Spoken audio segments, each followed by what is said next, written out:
tantas universidades en Latinoamérica.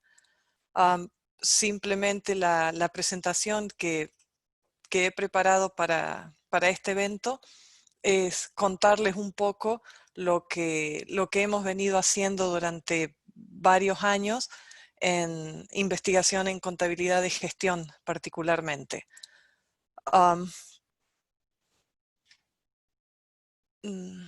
Déjenme ver que vuelva a habilitar el chat, así puedo ver si hay preguntas.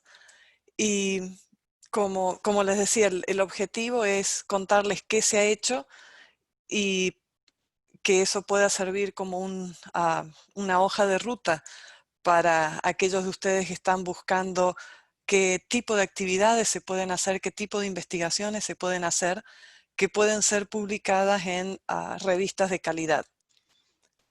Aquí en Canadá, o al menos en York University, tenemos una alta demanda de que lo que se publique sea de calidad.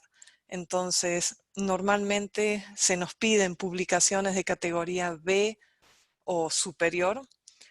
Por lo tanto, lo que yo trato de contarles aquí es qué hemos hecho en Latinoamérica con datos de Latinoamérica para que pueda ser publicado en alto nivel. ¿Sí? Las preguntas las podemos ir haciendo cuando a ustedes les parezca adecuado. Yo tengo el group chat abierto. Si la tipean allí, yo puedo parar cuando haya un bloque y leo la pregunta y tratamos de explicarla. ¿Vale? Con ese preámbulo completado, déjenme empezar con lo que es la presentación. Y lo primero que normalmente hablamos y decimos es, ¿por qué hay que hacer investigación en contabilidad? ¿Cuál es el objetivo de investigar en contabilidad?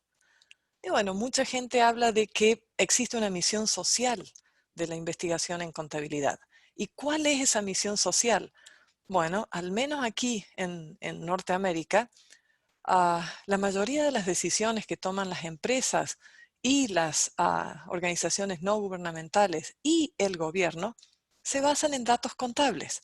El 80% de las decisiones se basan y justifican financieramente usando la contabilidad. ¿Pero qué es la contabilidad? Bueno, la contabilidad es un sistema abstracto que trata de capturar los eventos económicos que suceden en los que están involucradas las empresas. Entonces es como tratar de poner una realidad de 3 dimensiones en 2 dimensiones. Y eso a veces genera problemas. Permítanme llevarlos a este dibujo de Escher. Es una catarata. Fíjense por dónde va el agua. Sigan el agua. Fíjense, según la ley de la gravedad que tenemos en el planeta Tierra, el agua cae por allí, ¿verdad? El agua sigue cayendo. ¿Ven los escalones cómo va hacia abajo? Sigue cayendo el agua, sigue bajando, sigue, y al final vuelve a caer. Esto que ustedes ven acá, en 2 dimensiones, es posible. En 3 dimensiones no es posible. Entonces, eso es uno de los riesgos de la contabilidad. Ok, hay un mensaje que dice que no se escucha.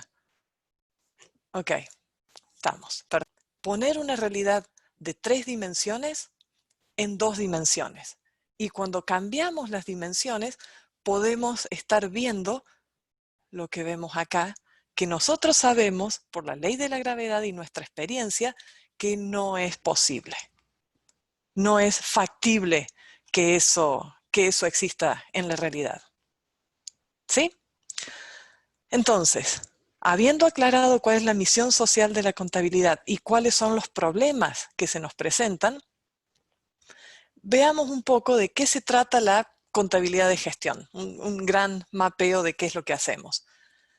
Y la contabilidad de gestión históricamente ha jugado con 5 grandes actividades: identificación y clasificación de costos, identificación de esos costos con las ventas, medición de resultados, identificación de esos resultados con productos o líneas de productos y mecanismos de reporte.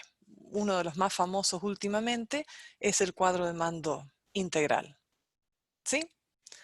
Eso es cómo la contabilidad de gestión vino evolucionando desde finales del siglo XIX hasta que se da un crack entre el año 2002-2007.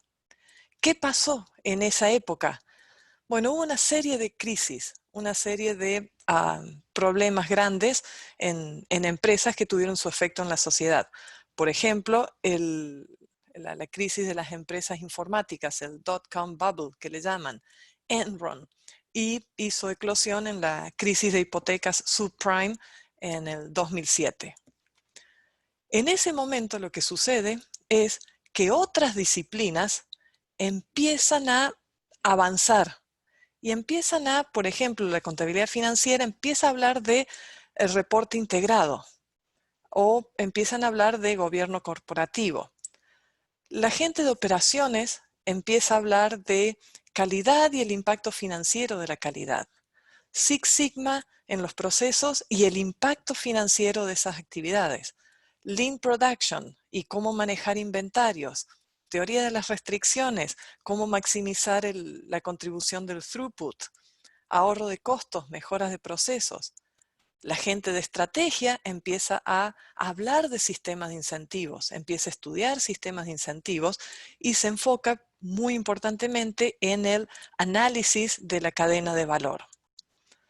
Marketing empieza a hablar de fijación de precios, empiezan a hacer suyo la discusión de costo, volumen, beneficio, fijación o determinación del costo meta, sistemas Management Information Systems, MIS, entra de lleno con lo que es Business Analytics and Business Intelligence, y así podemos seguir visitando todo el resto de las disciplinas en negocios, como finanzas y recursos humanos, que llevaron a un momento en el que contabilidad de gestión dejara de ser un curso requerido en los programas de MBAs. Las maestrías en dirección de negocios dejaron de tener la contabilidad de gestión como algo requerido. ¿Por qué? Y porque todas las otras disciplinas cubrían lo que era la disciplina histórica de la contabilidad de gestión. Entonces, ¿qué hace? ¿Qué hacemos la gente en la disciplina?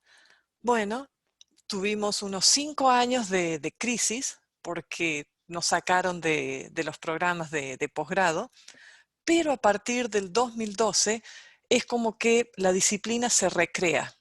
Y en vez de ser contabilidad de gestión o en vez de ser management accounting, ahora somos performance management o traducido al español sería gestión del desempeño. Y si ustedes quieren ver el detalle de la discusión y cómo termina la disciplina convirtiéndose de contabilidad de gestión a gestión del desempeño, pueden leer el artículo de Kenneth Merchant en el 2013 que salió en el Journal of Management Accounting Research. Cortito, simple, pero les explica. Y al final, ¿qué hacemos? Bueno, resulta que Performance Management, esta nueva disciplina, hace exactamente las mismas cosas que hacía la contabilidad de gestión. Pero ahora estamos con, habitualmente como se dice, es el viejo vino en nuevas botellas. Y vendemos el mismo contenido de siempre, pero con un nombre nuevo. Y eso es lo que está ganando tracción últimamente, al menos en Norteamérica y en las publicaciones de calidad. Performance Management.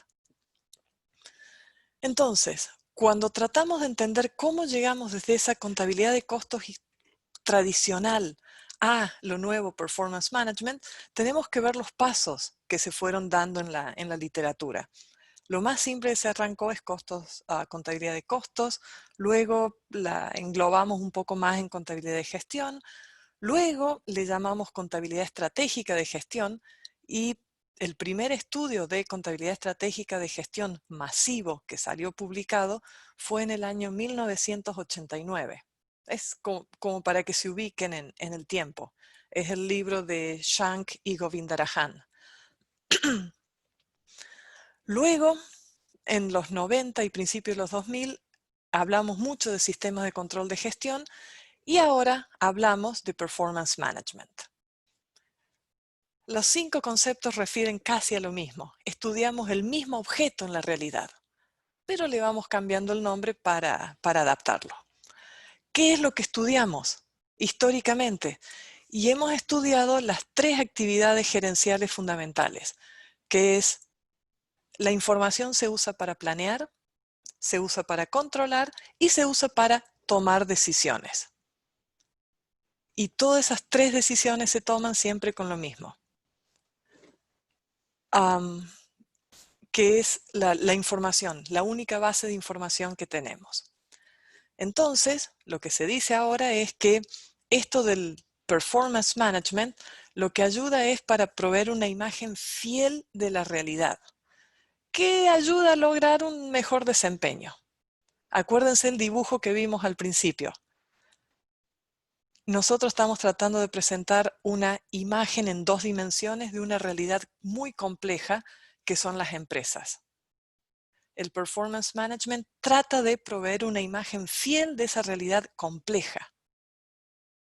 Nada más. Y que eso es lo que se usa para tomar decisiones. ¿Vale? Ahora bien, cuando nosotros vamos a estudiar algo en una disciplina, tenemos que empezar a encontrar nichos, porque no se puede estudiar todo de una sola vez. Entonces, en Performance Management, o antes llamada contabilidad de gestión, normalmente los estudios se enfocan en uno de los 5 grandes grupos de sistemas que lo conforman.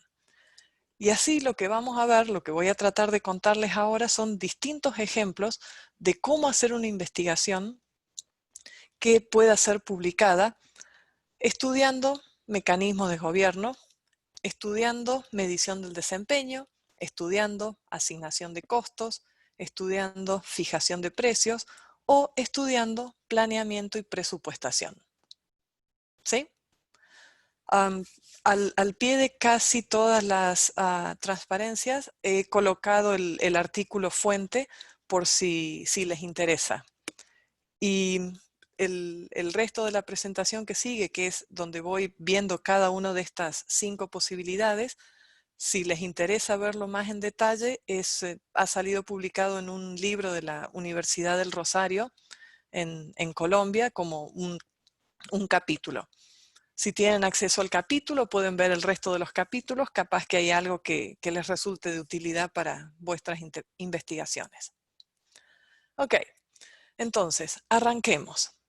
El primer estudio interesante que puedo contarles es uno en el que tratamos de estudiar todos los sistemas juntos. Y la forma de estudiarlo fue, hicimos una encuesta en la provincia de Córdoba, en Argentina, en empresas manufactureras. Y les preguntamos, ¿para qué usan cada tipo de sistema? ¿Para qué usan cada tipo de herramienta que tienen en la empresa? Y de allí nos quedó bastante claro de que hay 3 grandes factores. Un factor que es, yo uso la información y los sistemas meramente para controlar. ¿Y qué tipo de cosas hay allí? Bueno, mecanismos como medición de costos, medición del desempeño del personal, evaluación del desempeño por áreas, la designación o la elección del auditor externo. Todo eso son elementos, mecanismos, sistemas que ayudan al control. Luego hay ciertos sistemas que ayudan a hacer un plan operativo o el plan de operaciones. Y finalmente, lo más lejos de todos, hay sistemas que ayudan al planeamiento estratégico. Con esto, a nosotros nos quedó una idea muy clara de que las mismas herramientas no pueden ser usadas para las tres cosas. Y que inclusive en empresas pequeñas, manufactureras, en una economía regional en Latinoamérica, se observa lo mismo que se observa en estudios de Europa y Norteamérica. ¿Cómo se hace esto? Una encuesta, resultados, análisis factorial y encontrar tres factores con eigenvalues que son lo suficientemente altos o pesados como para que sean independientes. ¿Sí? Un estudio simple. Veamos, ¿qué tipo de estudios podemos hacer en mecanismos de gobierno? Bueno, en mecanismos de gobierno, primero les aclaro que los mecanismos de gobierno son mecanismos institucionales por los que las relaciones organizacionales son iniciadas, negociadas, diseñadas, coordinadas, controladas, adaptadas y terminadas. Es decir, las reglas de juego en organizaciones. Entonces, con un autor del Reino Unido, de la Open University, Peter Robbins, empezamos a estudiar de que hubo dos privatizaciones en el mundo que fueron muy raras. Una fue en Manila, Filipinas, y la otra fue en Buenos Aires. Y en las dos privatizaciones lo que se privatizó fue el servicio de agua, de distribución de agua en la ciudad. Al cabo de unos años, la privatización de Manila continuó, pero la de Buenos Aires fue estatizada. Entonces dijimos, oh, qué interesante. Y lo que hicimos fue usar el modelo teórico, un modelo teórico existente, en el que se analizan cuatro aspectos. Nosotros analizamos esos cuatro aspectos y encontramos de que, por ejemplo, en el caso de Argentina, hubiera sido muy útil usar cadenas de gobiernos corporativos formales, pero en realidad lo que se usaron fueron cadenas de gobiernos corporativos privadas, donde hay más diálogo entre el controlado y el controlante, y en un entorno institucional débil como es el de Argentina, estas cadenas de gobiernos corporativos privadas, la teoría dice, no funcionan. Y nosotros pudimos encontrar un caso en la realidad en la que dijimos, sí, se confirma la teoría, se confirma el modelo de Dick, no funciona. Mientras que del otro lado, Manila usó un gobierno corporativo un poquito más formal y la privatización duró más tiempo. Entonces ahí ven, ese es un estudio no cuantitativo, es un estudio más bien cualitativo en el que te basas en una teoría y encuentras un caso que es lo que nosotros llamamos un cisne negro. ¿Cada cuánto se puede encontrar una empresa que es privatizada y reestatizada en menos de 10 años? Poco. Bueno, eso es un tipo de estudio y es relativamente fácil publicarlo. Si hacemos medición del desempeño, otro de los sistemas de la contabilidad de gestión, podemos basarnos en algunos estudios previos con mucha historia, como es la predicción de crisis financieras en empresas individuales. Y en este caso, nosotros nos basamos, tomamos toda la historia de los estudios que Altman había hecho para predecir quiebras y después dijimos, ok, esto pasa en un mercado estable. ¿Qué pasa si lo replicamos en un mercado como Argentina, que no es tan estable y no tiene tanta buena reputación? Cuando vamos a tratar de hacerlo para Argentina, nos encontramos que la variación de datos es muy terrible. Entonces, buscamos un periodo, 91-98, que fue un periodo muy bueno en la economía argentina, comparable a países estables, centrales. Y dijimos, ok, repliquemos el modelo de Altman en Argentina entre el 91 y el 98. ¿Y qué encontramos? Bueno, lo que encontramos es que en Argentina solamente dos variables predicen la crisis financiera 5 años antes de que pasen. Y esas variables es el margen de ventas y la inversa del endeudamiento. En otros entornos son más las variables que explican la crisis. En Argentina solamente 2. Cuando hicimos el análisis y empezamos a probar con los datos de Argentina, el modelo de Altman, el primero del 93, el segundo del 93, nuestro modelo, un cluster análisis simple, y después por pasos, encontramos que la tasa de éxito de predicción de la crisis financiera 5 años antes de la quiebra, la mejor combinación está aquí, en el modelo de dos explicadores y stepwise, es decir, por paso. Vamos poniendo una y sacando variables hasta que encontramos la mejor combinación. La tasa de éxito es el 70%.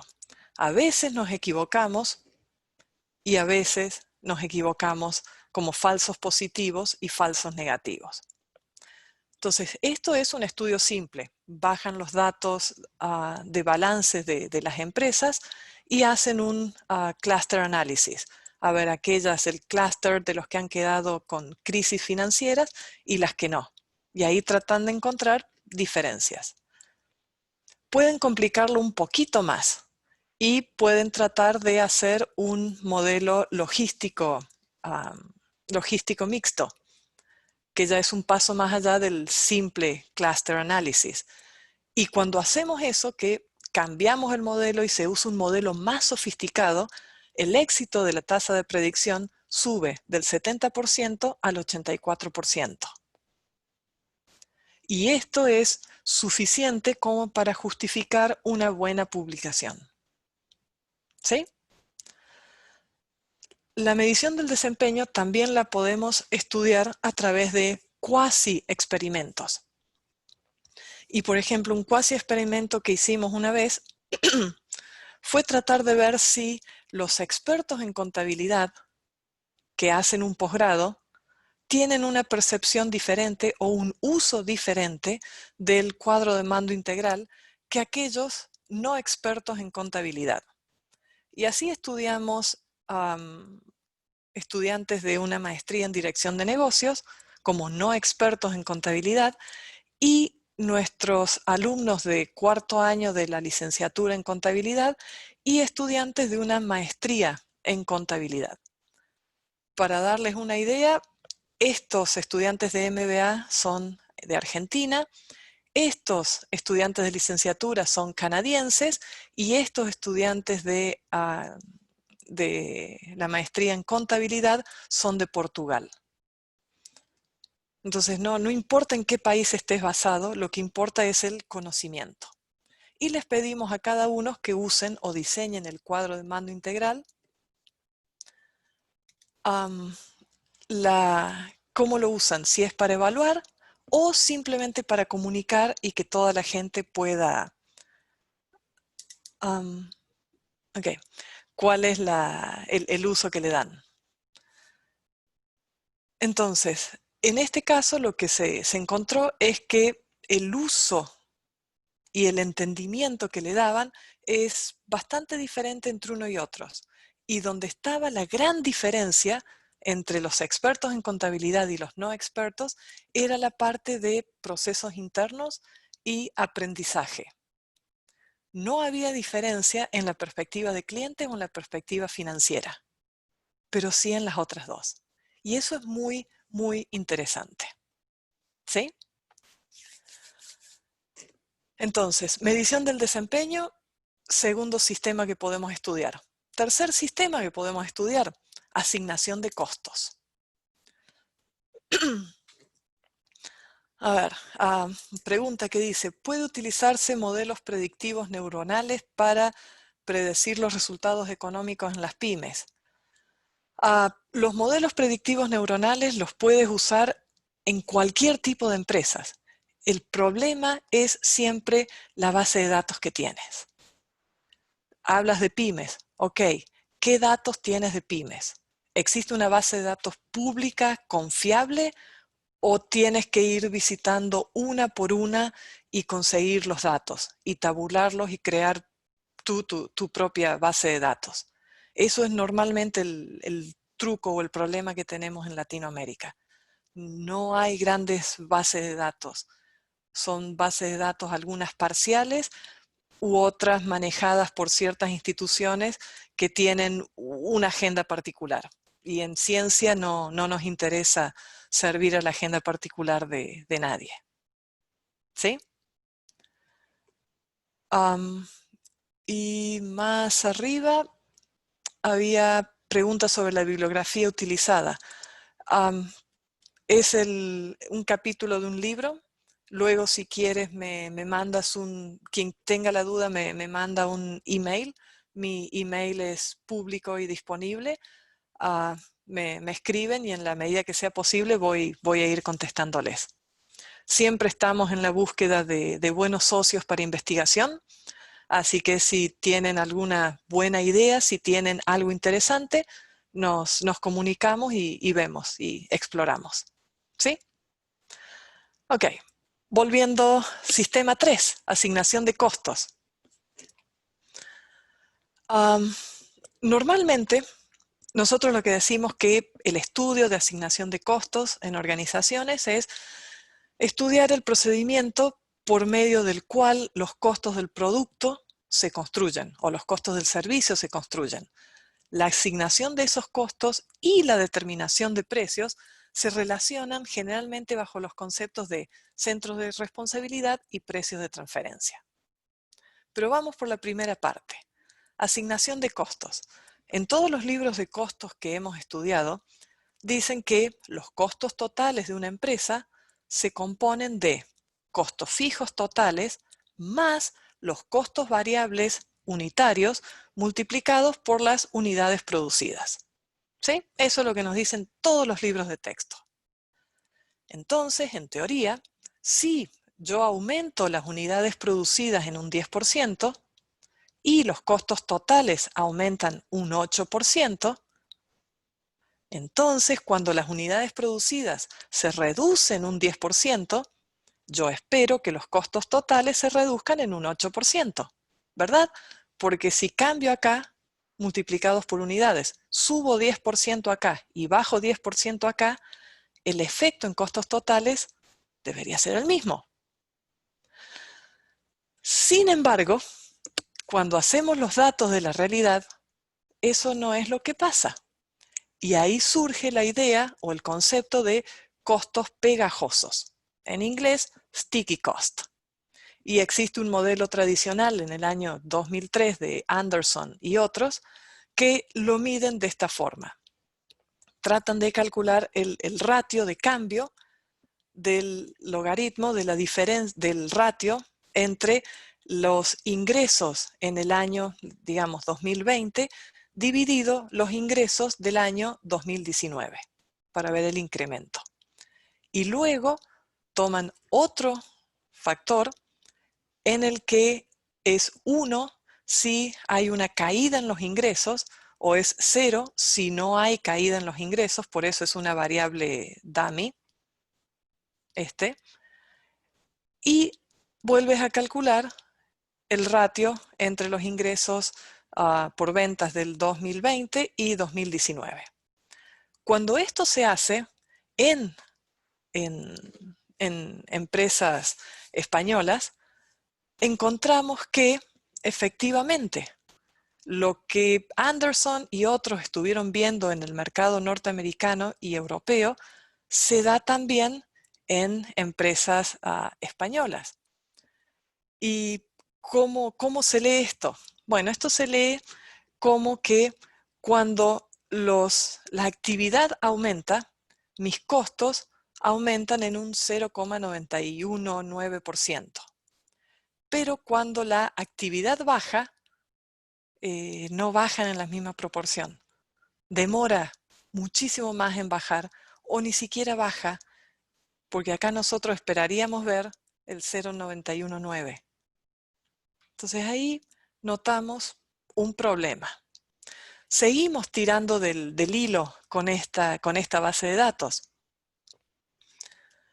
Y decimos, ok, ¿qué pasa si en vez de analizar las industrias españolas en general, nos enfocamos en dos y comparamos dos industrias?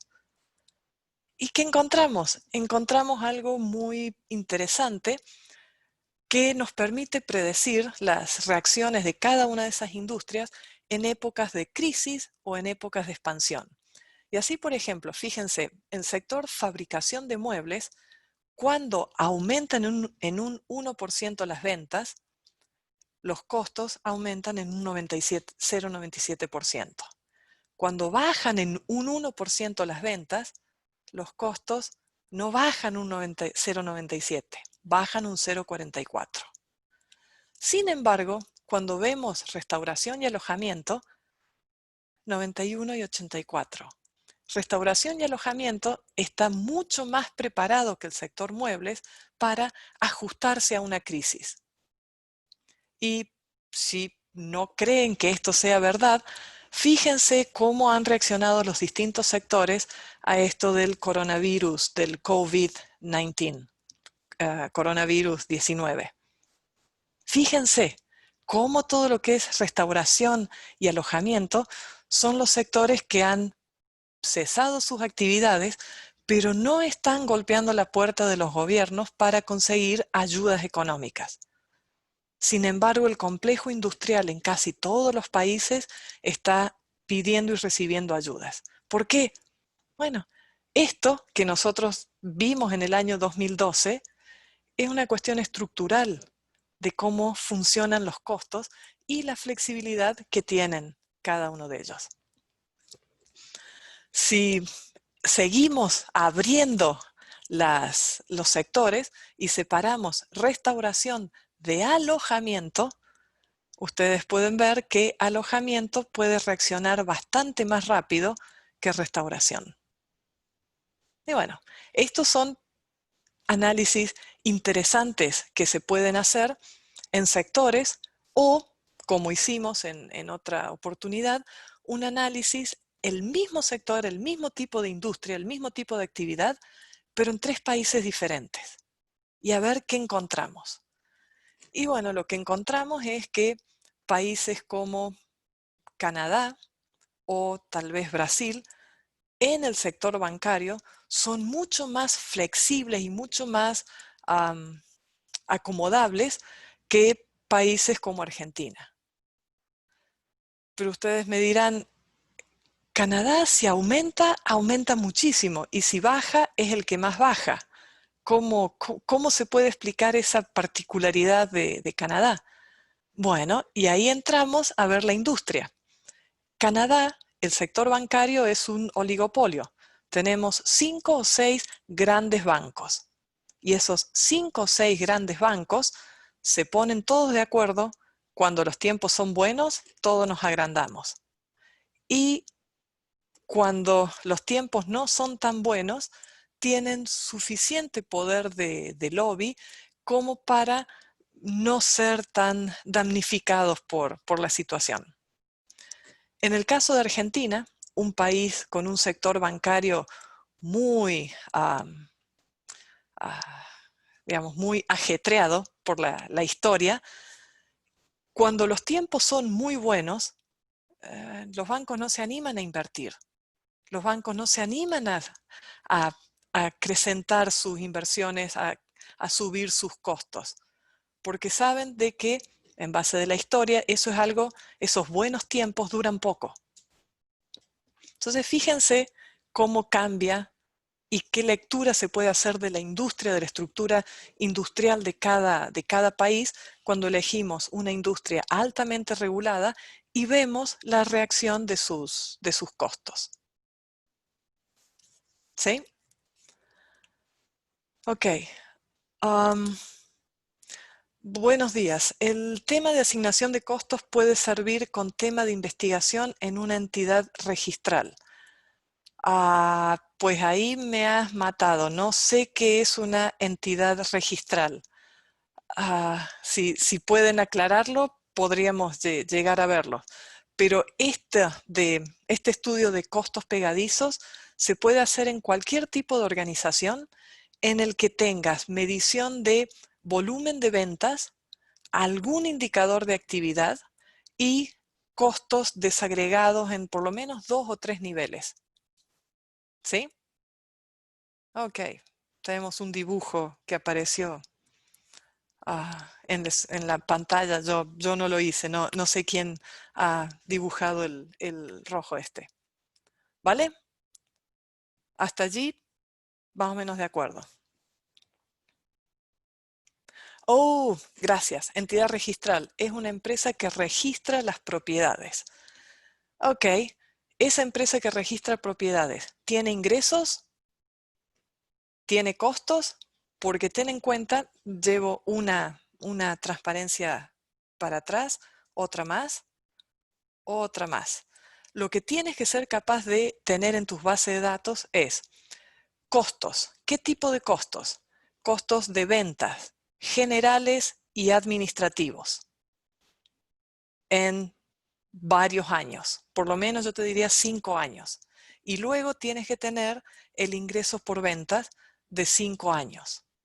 Con eso puedes empezar a tener una base de datos lo suficiente, que tenga suficiente integridad como para poder trabajarla.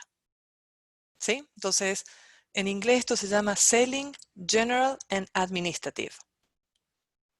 Ventas, generales y administración, gastos. ¿Sí? No necesitas transformación de materiales o que exista un proceso. Simplemente con que tengas estos tipos de gastos y el ingreso por ventas, ya puedes aplicar el modelo y ver qué da. Si da algo razonable, entonces es publicable. Si no te da algo razonable, habrá que seguir buscándole la vuelta porque no es publicable. Ok, entonces, con esto terminamos el tema de asignación de costos. Costos pegadizos es algo interesante, relativamente poco es lo que se ha hecho en Latinoamérica y puede tener todavía potencial. Vamos a fijación de precios. Fijación de precios es bastante difícil porque es muy difícil tener acceso a la fijación de precios de empresas. Eso es algo estratégico, es algo muy privado. Ahora lo que nosotros estamos tratando de conseguir, pero es complicado a veces, todo esto de fijación de precios dinámicos. Ustedes saben cuando se hacen compras online que de acuerdo al día, a la hora, al perfil del usuario que accede al producto, el precio cambia marginalmente para tratar de extraer la mayor cantidad de dinero de ese cliente. Esa fijación de precios dinámicos son una serie de algoritmos. A nosotros nos encantaría tener acceso a esos algoritmos para ver cómo funcionan. Si alguno de ustedes tiene acceso a alguno de esos algoritmos y puede hacer el estudio, yo les digo, se publica fácilmente. ¿Por qué? Y porque nadie puede acceder a esos datos. Entonces, en fijación de precios, normalmente trabajamos con bases de datos públicas. ¿Qué es lo que hay allá afuera y qué es lo que podemos inferir? Entonces, buscando qué se podía estudiar, uno de nuestros alumnos de posgrado es de Bangladesh. Y en Bangladesh es muy importante el movimiento de instituciones de microcrédito. Y es tan importante que empezó a haber lo que le llaman a prestamistas tiburones. Esa gente que se aprovecha de los bajos ingresos y hace préstamos de $300, pero le cobran una fee administrativa de $30. Y lo tienes que devolver en un mes.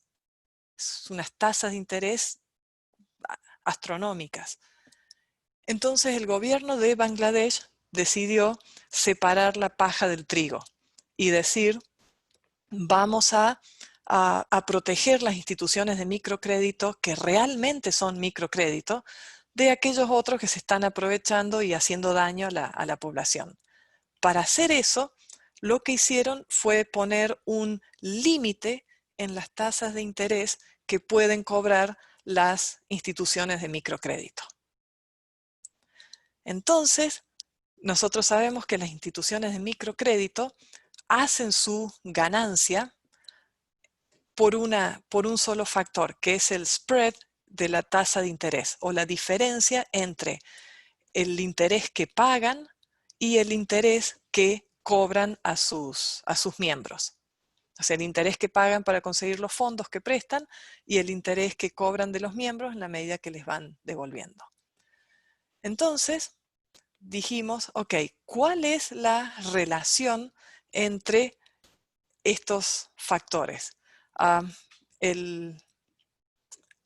Ok, sí, prestamistas, tiburones. ¿Cuál de estos 5 factores explica mejor la posibilidad de supervivencia de instituciones de microcréditos? Que tengan un buen spread en las tasas de intereses, que tengan bajos costos financieros, por eso decimos, el signo que se predice en esta relación es a mayor spread en la tasa de interés, más posibilidades de supervivencia. A mayor costo financiero, menos probabilidades de supervivencia. A mayor costos administrativos, menos probabilidad de supervivencia. A mayor tamaño, a mayor economías de escala, más posibilidades de supervivencia. A mayor complejidad, a mayor tamaño de nuevo, más posibilidades de supervivencia. Y corrimos los datos con las instituciones de microcrédito que había en Bangladesh. En Bangladesh hay un ministerio que se dedica a regular, registrar y documentar todo. Nuestro alumno de posgrado tenía acceso a las bases de datos internas que usa ese ministerio. Entonces, de nuevo, base de datos es lo que necesitamos. Y corrimos los datos. ¿Y qué encontramos? Y encontramos que solamente 3 de estos factores son importantes. Tal como se predice, a mayor spread en la tasa de interés, mayor probabilidad de supervivencia. A menores costos financieros y a menores costos administrativos, mayor tasa de supervivencia. Entonces el documento que se preparó y que fue enviado, circulado entre las instituciones de microcrédito en Bangladesh, dice, si usted quiere sobrevivir a la restricción que van a venir en tasa de interés, que creo que la fijaron al 27%, usted tiene que asegurarse de que minimiza sus costos y que encuentra fuentes de dinero baratas. El resultado es que la mayoría de las instituciones de microcréditos que sobrevivieron son aquellas que tienen donantes internacionales. Es decir, que el costo del dinero es 0.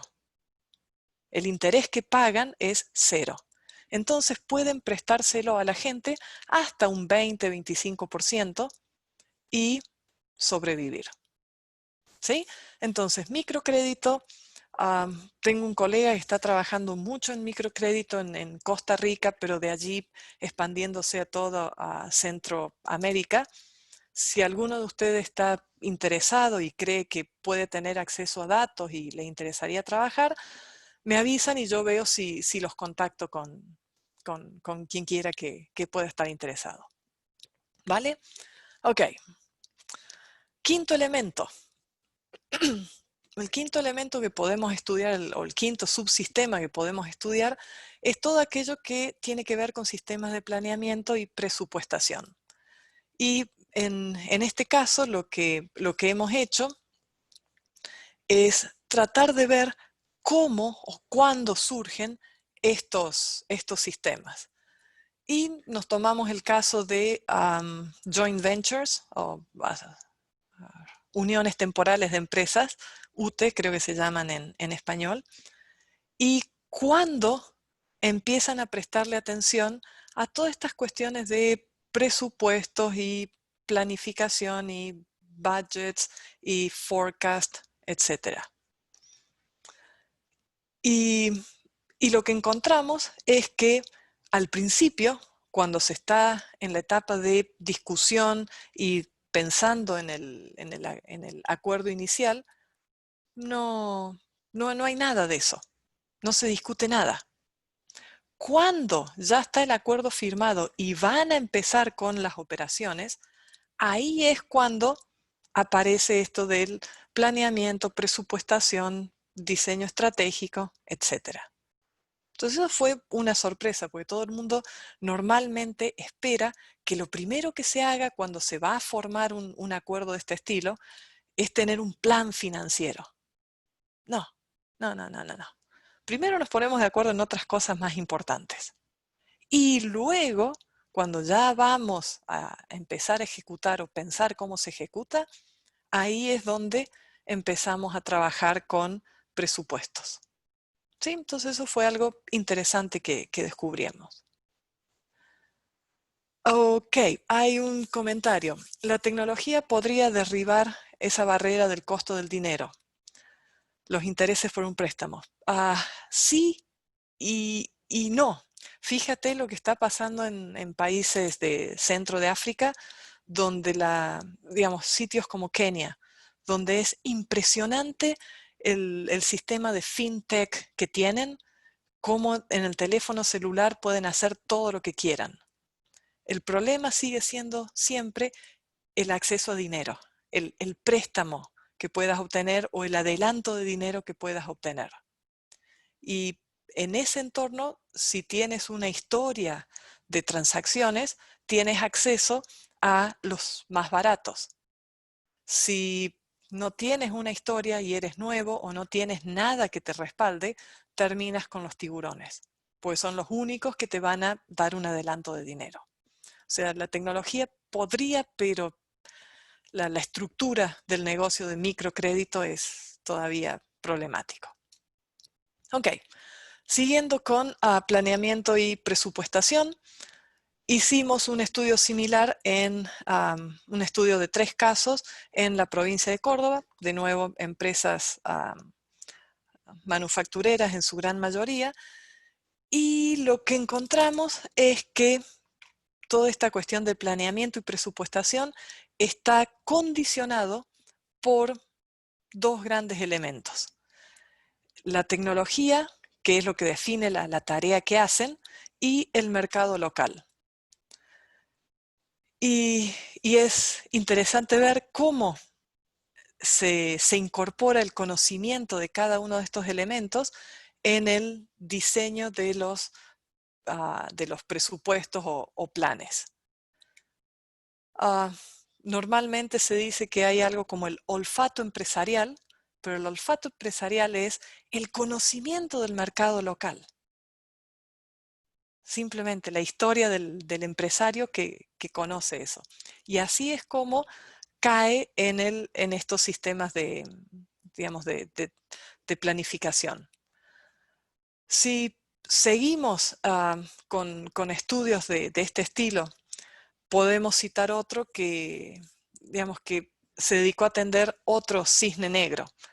En Argentina hubo una crisis muy, muy importante en el año 2001 hacia el año 2002 y hubo un fenómeno muy raro que se llamó empresas recuperadas. Las empresas recuperadas son empresas que funcionan, pero de pronto por la crisis cierran sus puertas esperando a que vuelva a reactivarse la economía.